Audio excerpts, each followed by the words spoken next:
The City of Pensacola is going to court to get a $16 million stormwater project moving again. Construction has stalled at the property line for Joe Patti Seafood.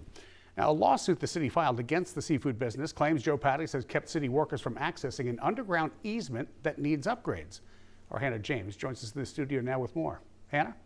Well, Bob, it started a long time ago. Back in 1975, at Joe Patti's request, the city vacated the land surrounding the Gimble Street easement with one stipulation.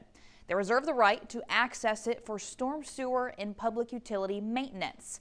Now Joe Patti's is not letting workers access the pipes that lie right outside of their front door.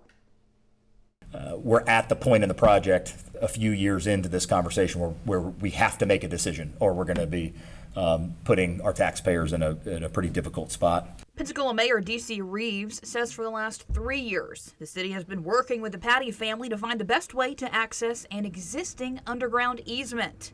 With no solution, the city has filed a lawsuit with Joe Patti Seafood as a $16 million stormwater infrastructure project is now on hold.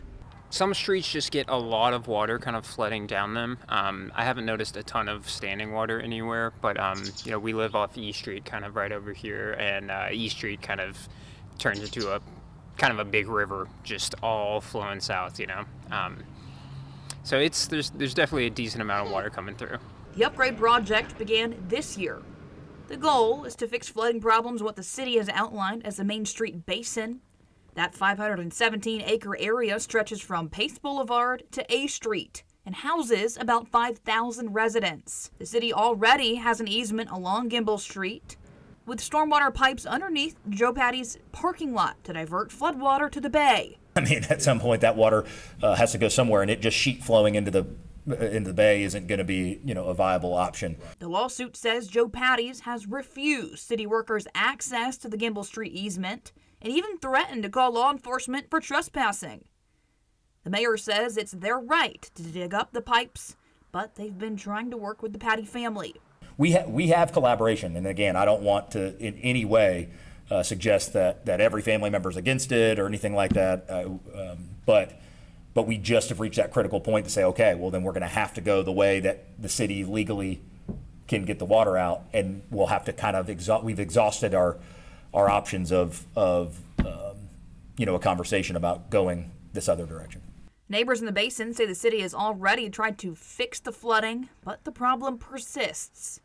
Longtime resident Linda Wright didn't want to go on camera, but says her backyard used to accumulate 2 feet of standing water. One of the things they did was to build a berm to try to keep the water from flooding my backyard and my front driveway, which has helped some.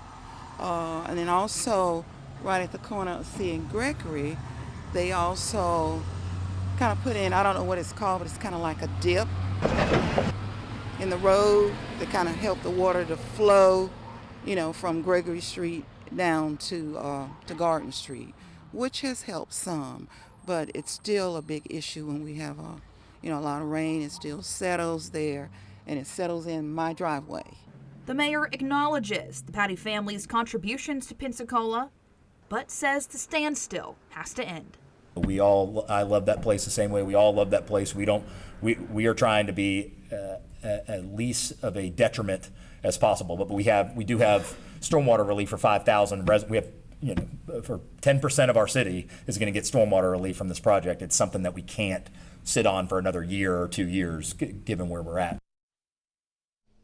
Now, we did ask to speak with the Patti family on the subject. They declined our interview request and said they are not making statements at this time. Live in studio, I'm Hannah James.